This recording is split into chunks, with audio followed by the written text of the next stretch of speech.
नमस्कार, बहुत स्वागत है आपका। आप देख रहे हैं किस्मत कनेक्शन और मैं हूं आपके साथ शैलेंद्र पांडे। आज बात करेंगे परिवर्तिनी एकादशी के बारे में। गणेश महोत्सव के बीच में पड़ने वाली ये परिवर्तिनी एकादशी कितनी महत्वपूर्ण है, इस दिन का पूजा विधान क्या है और इस दिन के विशेष प्रयोग क्या हैं, इस विषय पर चर्चा करेंगे। सबसे पहले जानते हैं कि परिवर्तिनी एकादशी का महत्व क्या है। देखिए, भाद्रपद शुक्ल पक्ष की एकादशी को परिवर्तिनी एकादशी कहा जाता है। परिवर्तिनी एकादशी को पद्मा एकादशी और जयंती एकादशी भी कहा जाता है। इस एकादशी का व्रत करने से जाने अनजाने किए गए सारे पाप नष्ट हो जाते हैं। इस लोक में भौतिक संपन्नता और परलोक में मुक्ति की प्राप्ति होती है। इस समय गणेश महोत्सव भी चल रहा होता है, इसीलिए ये व्रत भगवान गणेश और श्री हरि दोनों की कृपा दिलवा देता है। परिवर्तिनी एकादशी को भगवान विष्णु के वामन स्वरूप की उपासना की जाती है।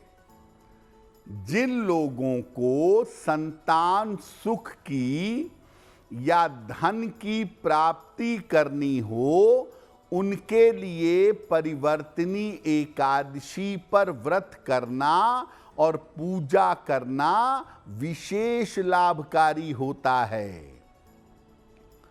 तो परिवर्तिनी एकादशी इसलिए महत्वपूर्ण है क्योंकि इस दिन भगवान गणेश की पूजा भी होती है और श्री हरि भगवान विष्णु के वामन स्वरूप की पूजा भी की जाती है।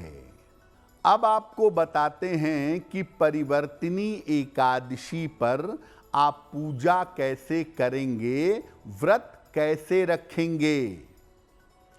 प्रातः काल कोशिश करिए 12 बजे के पहले स्नान करके सूर्य देवता को जल अर्पित करिए। इसके बाद पीले वस्त्र धारण करके भगवान विष्णु और भगवान गणेश की पूजा करिए। श्री हरि को, भगवान विष्णु को पीले फूल, पंचामृत और तुलसी दल अर्पित करिए। गणेश जी को मोदक यानी लड्डू और दूर्वा अर्पित करिए। पहले भगवान गणेश के मंत्र का जप करें, ओम गं गणपतये नमः, और तब भगवान विष्णु के मंत्र का जप करें, ओम नमो भगवते वासुदेवाय। इसके बाद किसी निर्धन व्यक्ति को जल का, अन्न वस्त्र का या जूते छाते का दान करें। कोशिश करें कि परिवर्तिनी एकादशी पर व्रत रखें। इस दिन अन्न का सेवन न करें, जलाहार या फलाहार ग्रहण करें। तो पूजा विधान की मुख्य बात यह है कि भगवान गणेश की और भगवान विष्णु की पूजा होगी या भगवान विष्णु के वामन अवतार के साथ भगवान गणेश की पूजा की जाएगी। और अगर आप ऐसा परिवर्तिनी एकादशी को करते हैं तो आपके जीवन में चली आ रही तमाम रुकावटें दूर हो जाएंगी। अब आपको बताते हैं कि परिवर्तिनी एकादशी यानी पद्मा एकादशी पर कौन से विशेष उपाय किए जाएंगे? पहला उपाय संतान प्राप्ति का उपाय है। क्या उपाय करेंगे? भगवान गणेश को अपनी उम्र के बराबर लड्डू अर्पित करें। अगर उतना नहीं खरीद सकते तो 11 लड्डू भगवान गणेश को या 11 मोदक भगवान गणेश को अर्पित करें। इसके बाद संतान गणपति स्तोत्र का पाठ करें या ओम उमा पुत्राय नमः इस मंत्र का 108 बार जप करें और ये प्रार्थना करें कि संतान की प्राप्ति आसानी से हो सके। पहले प्रसाद को पति पत्नी ग्रहण करेंगे और बाद में इस प्रसाद को बांट देंगे। अगर आप आर्थिक लाभ चाहते हैं, पैसे रुपए का लाभ चाहते हैं तो क्या करेंगे? भगवान गणेश को एक मिट्टी का या धातु मेटल का सोना, चांदी, पीतल इसका एक चूहा अर्पित करें।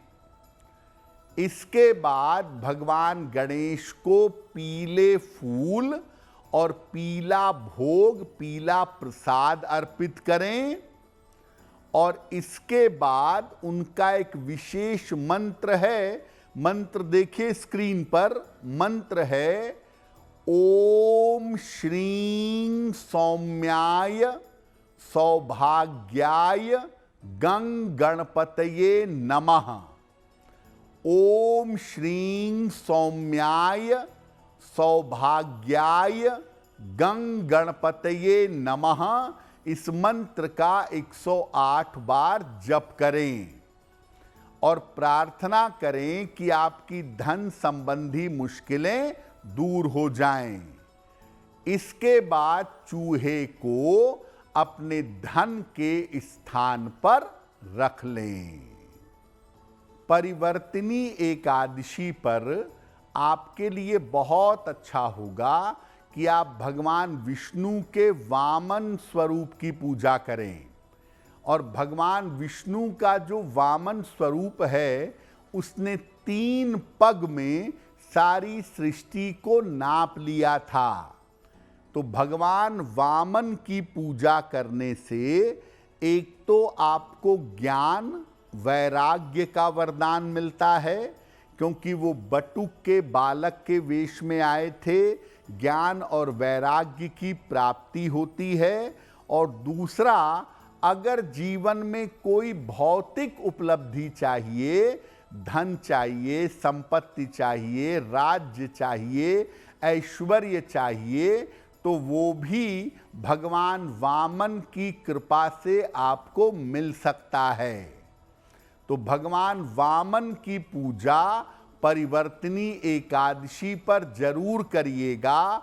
और चूंकि गणेश महोत्सव का पावन समय है, इसीलिए भगवान गणेश के मंत्रों का जप भी करिएगा।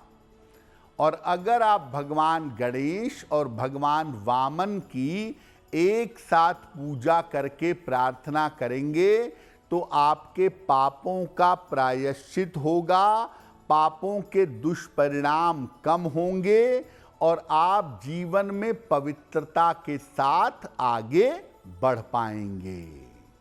अगर आप मुझसे जुड़ करके अपनी समस्याओं का समाधान चाहते हैं और चाहते हैं कि आपकी समस्याओं को ज्योतिष के माध्यम से सुलझाया जाए, तो आप हमसे संपर्क कर सकते हैं, जुड़ सकते हैं एस्ट्रो तक पर।